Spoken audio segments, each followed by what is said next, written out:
मोक्ष सुख कैसा है? निराकुलता वाला है, और मैं करे चला जाता हूं आकुलता, या कि मैं निराकुलता को मोक्ष नहीं मानता हूं। ये मेरा कॉन्सेप्ट गड़बड़ है मोक्ष के बारे में। जितनी जितनी आकुलता कम होगी उतना उतना मोक्ष है मेरा, ये होना चाहिए था। लेकिन मैं उस निराकुलता को पाने की कोशिश नहीं करता हूं और मोक्ष तो चाहता हूं, तो इसका मतलब है मोक्ष के बारे में मेरा कॉन्सेप्ट क्लियर नहीं है। ऐसा इसका अर्थ है। आया क्लियर हुआ कि नहीं हुआ है? अब इसी प्रकार से या ही प्रतीति, जैसा हमने ये प्रतीति मतलब जैसा हम ये अनुभव कर रहे हैं, अपने मान्यता मान रहे हैं, वैसा ही हम जानते हैं। जैसा हम मान रहे हैं वैसे ही हम जान भी रहे हैं, तो वही हमारा अज्ञान होगा। मान्यता हमारी ये है और हमारा ज्ञान भी इसी तरह का है। जैसी हमारी मान्यता है वैसा हमारा ज्ञान है, तो ज्ञान भी जो है मिथ्या हो गया। मिथ्या दर्शन के साथ जो ज्ञान होता है उसे मिथ्या ज्ञान कहते हैं, और इसे ही अज्ञान कहते हैं, और यही मेरे दुख का कारण है। और फिर कहते हैं कि इनजुत विषयन में जो प्रवृत्ति, ये अपन ने कल समझा था कि इस तरह के मिथ्या ज्ञान और मिथ्या दर्शन के साथ मैं जो पांचों इंद्रियों के विषयों का सेवन करता हूं वही तो मेरा मिथ्या आचरण है। अकेले पांचों इंद्रियों का सेवन करना, अकेले पांचों इंद्रियों का सेवन करना मिथ्या चारित्र नहीं है। देखना, उसके साथ हमारा दृष्टिकोण गलत है। इन जुत, इस प्रकार से मैं कॉन्सेप्ट अपना गड़बड़ा करके और फिर पांचों इंद्रियों के, वैसे तो किसी व्यक्ति का कॉन्सेप्ट क्लियर हो और फिर वो पांचों इंद्रियों के यथायोग पदार्थों को ग्रहण करता है, तब भी उसका चारित्र सम्यक चारित्र माना जाए। मुनि महाराज जी भी जो है, और एक सम्यक दृष्टि सामान्य है, वो भी सब पांचों इंद्रियों के विषय, सूंघने की चीज सूंघता है, खाने की खाता है, सुनने की सुनता, सब कुछ कर रहा है, लेकिन उसको नहीं मान रहे मिथ्या चारित्र। मिथ्या चारित्र उसको मान रहे हैं जो पांचों इंद्रियों के विषयों में प्रवृत्त तो है, पर कॉन्सेप्ट जिसका गड़बड़ है। अर्थात मिथ्या दर्शन और मिथ्या ज्ञान के साथ जो भी आचरण होता है उसे मिथ्या आचरण कहते हैं। दृष्टिकोण गड़बड़ होने पर हमारे आचरण में भी गड़बड़ी आती है, भले ही हम बाहर से अच्छा आचरण करते रहें। ऐसा है,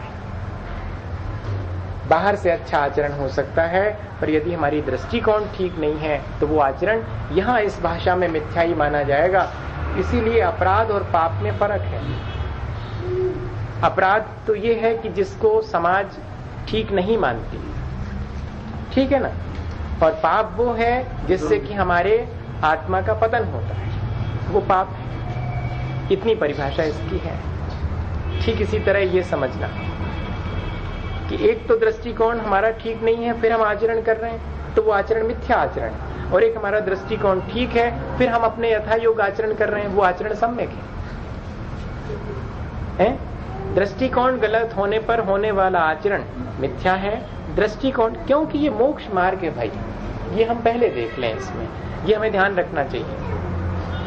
क्योंकि मोक्ष मार्ग का कथन है इसलिए ये बात ठीक बैठेगी, बाकी नहीं। बाकी में तो जानकार व्यक्ति जो भी क्रिया करता है उसको ठीक माना जाता है, लेकिन कौन सा वाला ज्ञान? तो महाराज जी इसको ऐसा समझे कि ज्ञानावरणी का सबसे पांच इंद्रियां मिली, बिल्कुल उनके विषय मिले, द्वारा जो जाना वो ज्ञानावरणी मतलब मिथ्या तो होने के कारण वो उल्टा जाना। और थोड़ा एक्सप्लेन करें उसको, आप ठीक समझ रहे हैं, उस तरफ ले जा रहे हैं। जैसे कि मैं अपने को ज्ञानी कब मानता हूं? जब मैं चीजों को जान लेता हूं। लेकिन यहाँ ज्ञानी उसे मानते हैं जो चीजों को ठीक ठीक जानता है। अब आप कहेंगे तो क्या मिथ्या दृष्टि पिछी को पिछी नहीं जानता? कहते मिथ्या दृष्टि भी पिछी को पिछी जानता है, सम्यक दृष्टि भी पिछी को पिछी जानता है, लेकिन मोक्ष मार्ग के बारे में उसका कॉन्सेप्ट क्लियर नहीं है, इसलिए उसका ये ज्ञान भी मिथ्या है। सांसारिक दृष्टि से तो उसको ज्ञानवान माना जाएगा, लेकिन यहाँ मोक्ष मार्ग में उसको अज्ञानी मानते हैं। ये अपने को थोड़ा सा समझने वाली चीज है भाई, एकदम दिमाग में जो है क्लियर होनी चाहिए। इसको ऐसा समझना कि जो ज्ञान का उपयोग अवैविक रूप करता है वो मिथ्या दृष्टि, जो विवेक से करता है वो ज्ञान कितना भी क्यों, कितना भी ज्यादा ज्ञान हो, अगर वो विवेक से यूज नहीं कर रहा है तो मिथ्या दृष्टि है। ठीक। और दूसरा इसमें और ये कर सकते कि पांचों इंद्रियों का जो क्षयोपशम है वो तो उनके क्षयोपशम से प्राप्त हुआ है कर्मों के। अब उसमें मिथ्या और सम्यकपना किससे आएगा? मिथ्यात्व की वजह से। मेरी आंख का मैं, अच्छा ऐसा करो, मैं अपनी आंख से उतनी दूर देख लेता हूं, ठीक है, मेरा आंख का ज्ञान ज्यादा है, ये भैया जी जो है वो थोड़ा कम देख पाते हैं, उतने दूर का नहीं क्लियर देख पाते, तो इनका ज्ञान कम है, ये अज्ञानी कहलाए और मैं ज्ञानी कहलाया।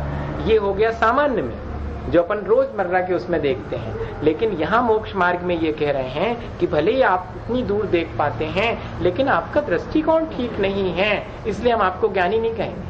मोक्ष मार्ग के बारे में आपका जब कॉन्सेप्ट क्लियर होगा तब हम इस वाले ज्ञान को आपके सम्यक कहेंगे, नहीं तो हम इस ज्ञान को भी नहीं कहेंगे। वरना तो कोई साइंटिस्ट है और बहुत सारा ज्ञान रखे हैं, इंटेलिजेंट है, तो उसको ज्ञानी कह देंगे? नहीं, यहाँ उसको ज्ञानी नहीं कह रहे हैं, यहाँ उसको ज्ञानी कह रहे हैं जो वास्तविकता को जानता है, जो वास्तविकता को जानता है, जो चीज जैसी उसे वैसा श्रद्धा करता है और वैसा ही जानता है। मतलब ज्ञानावर्णी कर्म के सबसे उससे कोई कितना भी ज्ञान मतलब नहीं, दर्शन मोहनी बिल्कुल ये सबसे होना चाहिए ये।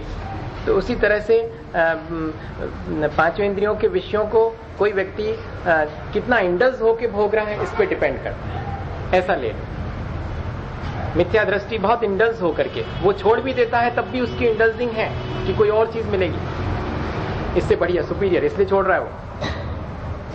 एक जिसका कॉन्सेप्ट क्लियर नहीं है वो हो सकता है कि चीजों को कम भोगे, लेकिन क्यों कम भोग रहा है, कॉन्सेप्ट तो देखो उसका कि आगे और अच्छा मिलेगा, इसलिए छोड़ दो अभी। और एक जो है सम्यक दृष्टि है, वो पांचों इंद्रियों के विषयों को भोग रहा है बाकायदे, जैसा उसको जितना आवश्यक है, लेकिन उसका कॉन्सेप्ट क्लियर है कि ये ठीक नहीं है, मुझे ये नहीं चाहिए है, मुझे तो मजबूरी में इनको लेना पड़ रहा है, मेरा ये स्वभाव नहीं है, ऐसा जानते हुए ग्रहण कर रहा है, तो वो सम्यक दृष्टि। इसलिए कहना पड़ा इन युत विषयन में, जो अकेले विषयन में प्रवृत्त नहीं, मैं ये कहना चाह रहा हूं, इन जुत इस प्रकार के ज्ञान और दर्शन के साथ जो विषयों में प्रवृत्ति है उसका नाम मिथ्याचार है। ऐसा ये सब मिथ्यात्व इत्यादि जो हैं ये बाई वर्थ हैं हमारे लिए। और उसके बाद अपन ने पढ़ा था कि जो कुगुरु, कुदेव और कुशास्त्र या कुधर्म हैं, उनके ऊपर विश्वास रखना, उन पर श्रद्धा करना, ये सब जो है ग्रहित मिथ्यात्व है। और शार्ट में कुगुरु किसे कहेंगे? गुरु की रागी द्वेषी जो है, भीतर में उनके राग है, बाहर में सामग्री इकट्ठी करके रखे हुए हैं, और उसके अलावा अपने आप को नाना प्रकार के वेश बना लेते हैं, अपने आप को महात्मा मानते हैं, और हाँ वो रखते हैं, त्रिशूल रखते हैं, धन अंबरते सने इतना ले, वो तो देव है, अभी देव है, गुरु कुछ महात्मा भी रखते हैं त्रिशूल। हाँ वो, पर इसमें वो उनके सब आ जाएगा लिंग में, मतलब वेश में, नाना प्रकार के वेश बना लेना, अपने को महात्मा कहलवाना, और धन पैसा इत्यादि सब अपने पास रखना, भीतर में राग द्वेष भी करना, ये सब जो है कुगुरु का लक्षण है। कुदेव कौन है? भीतर में तो जिनका हृदय राग द्वेष से मलिन है, और बाहर में त्रिशूल, गदा इत्यादि जो भी रखते हैं, वो सब इन चिन्हों के द्वारा जो पहचाने जाते हैं उनको कुदेव कहते हैं। और कुशास्त्र कौन से हैं? जिनमें राग द्वेष, अंतरंग में राग द्वेष रूप भाव हिंसा, और बहिरंग में जीवों के मारने वाली हिंसा को स्थान दिया गया है, अर्थात मारने में कोई दोष नहीं। जैसे कई लोग कहते हैं कि हवन करने के लिए, यज्ञ करने के लिए पशुओं को मारो, इसमें धर्म है, ऐसा मान लेते हैं, तो वो सब क्या हो जाएगा? वो कुधर्म हो जाएगा। इस तरह से ये अपन ने यहाँ तक पढ़ लिया था। फिर आपके ग्रहित मिथ्यात्व तो हो गया, अब ग्रहित अज्ञान क्या है? ग्रहित मिथ्या ज्ञान या ग्रहित मिथ्या ज्ञान क्या है, ये बताइए। ये भी कल पढ़ चुके थे अपन। नहीं, ग्रहित मिथ्या ज्ञान, ये तो ग्रहित मिथ्या दर्शन हो गया कि कुदेव, कुगुरु, कुशास्त्र पर हमने श्रद्धा कर ली, ठीक है, ये हमारा श्रद्धान ग्रहित मिथ्यात्व हो गया। अब ग्रहित अज्ञान कौन सा कहलाएगा?